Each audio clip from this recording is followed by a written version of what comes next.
Hey guys, Kyle the Death Knight of Anime here, bringing you my review for One Piece chapter 868. And before I get into the review, though, I want to talk about the for those of you who are wondering what happened to my Dragon Ball Super Episode 93 live reaction. For the simple long and short of it, I deleted it. I deleted it for the fact that it got a copyright strike. I mean, I know people are gonna say I could have repealed the copyright strike, but honestly, going through YouTube's copyright system is just a headache and a half, and I just didn't want to deal with that. So I figured, you know what, fuck it, I'm just gonna delete the video because it isn't worth the hassle of dealing with YouTube's copyright laws and whatnot. So yeah, that's for anyone wondering as to what happened with my Dragon Ball Super live reaction. I just deleted that because of YouTube's bullshit, whatever. But yeah, but now that I got that out of the way, let's get into the review of One Piece chapter 868 review. And this chapter revealed a lot, actually. In this chapter, a lot in this chapter, but also a lot of contrast, I think, in a way.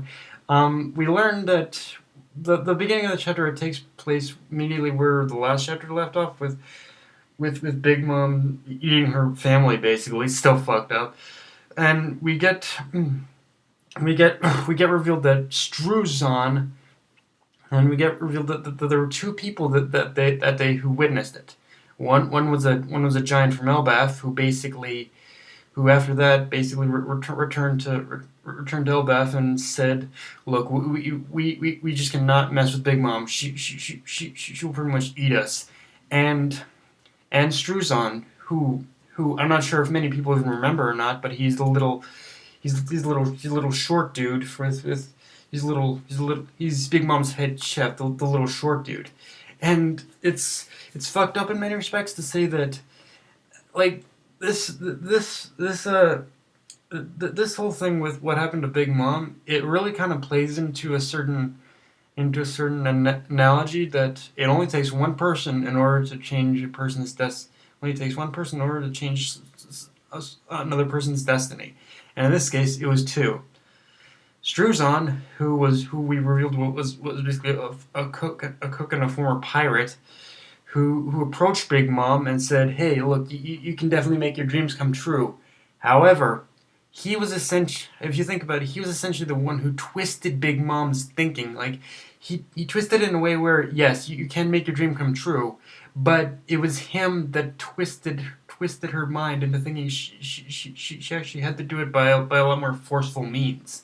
I mean, I guess we could argue that that she was kind of already doing that in the beginning with how she was trying to get that wolf and that bear to get along, but this is just Struzan was just feeding her all these weird twisted ideas, and Struzan was basically just feeding her all these twisted ideas in order to make her dream come true, which inevitably just led her down a darker and darker path.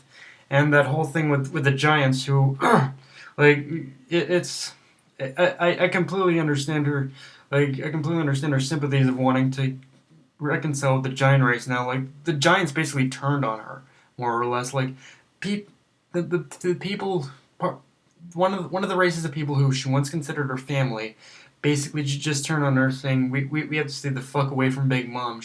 There's a possibility if we get her angry, she could eat us. And yeah, like, this, it's amazing how just one little thing can affect a person in just the greatest of ways. That's just, yeah, amazing. Like I said, we reveal that, and like I said, we reveal in this chapter that Struzan's past is connected with Big Mom. Like, Struzan was pretty much, for the most part, the very first crew member of Big Mom's pirate crew. And in a way, it makes sense because, hey, he's a chef. He's a chef, and Big Mom's a giant glutton. So it totally makes sense the way Oda did that, honestly. And we also get in this chapter that he has a power called the cook fruit, which is where he can turn any material into cookable cookable or food ingredients, pretty much, which is of course revealed when he cuts that log and he turns it into meat. So yeah, it's one of those quirky powers, but I can totally see how it would be useful to the story, especially considering that the Shirzon himself ends up being Big Mom's head chef at the end of the day. So in the end of the day, so yeah. Um, Also, one funny one another thing I think I learned in this chapter is that well, people are going to call me crazy for this one. I know they are, but reading this chapter, it made me realize that there are a few similarities to both Big Mom's and Robin's pasts and backstories. Because if you think about it, both lost their home and loved ones when they were young. Both became wanted criminals at a young age, and both had something that made society fear them. For Big Mom, it was her insatiable appetite, and for Robin, it was her ability to read poneglyphs.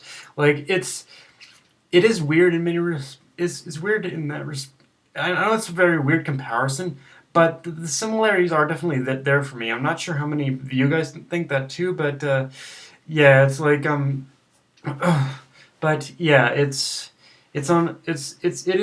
interesting to note that in this it is interesting to note that even though they are probably weird similarities, there is a bit of contrast and similarities I couldn't help but draw between Robin and Big Mom's backstories in this case. Like the similarities were just too there, and maybe it was unintentional. Maybe it was just Oda's writing. I'm not sure, but yeah, there was just something about the way Big Mom's past was as a whole that made me think, wow, that's actually kind of similar to Robin. Although I would argue that the one major difference is the fact that is the fact that unlike Robin, who had a caring family from the get go, um, Big Mom's was of course based on a whole lie or whatnot, and which of course, and Big Mom, we learned in this one, she of course she still has no fucking she still didn't learn to this day that someone basically that her family was based on a lie. So I wonder if there's even going to come a time where Big Mom learns, where Big Mom is going to learn that truth. Because if she does, it would lead to some very interesting character development if possible. But I don't know if we're ever going to get that, or if Big Mom's ever going to make enough of a return in the series after this point to in order for it to be in order for it to happen. Also, one other thing is Capone's face. After we return to the main timeline or whatnot, we see we see basically like the plan failed essentially. The plan to kill Big Mom, it essentially failed. And seeing Capone's face after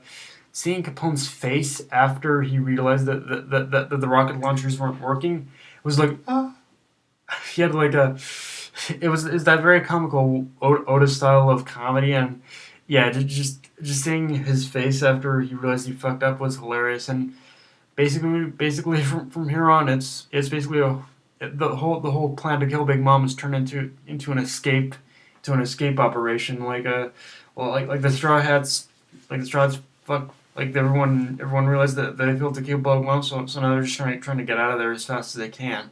Now I I knew right off the get go that this plan wasn't gonna work. I mean, it's it's a fucking I think this is gonna become somewhat of a thing of a this is one of those things in One Piece, of course, where the plan fails and then they resort to the last ditch effort. Now, at this point, I think it would be essential, or at least necessary, that at this point they bring in that Luffy realizes, okay, we need backup. Let's call in let's call in the let's call in the alliance. Let's call in the straw hat fleet or something like that. Because honestly, like I don't see them. I've been saying this since the very beginning of this arc. But honestly, I do not see them. I do not see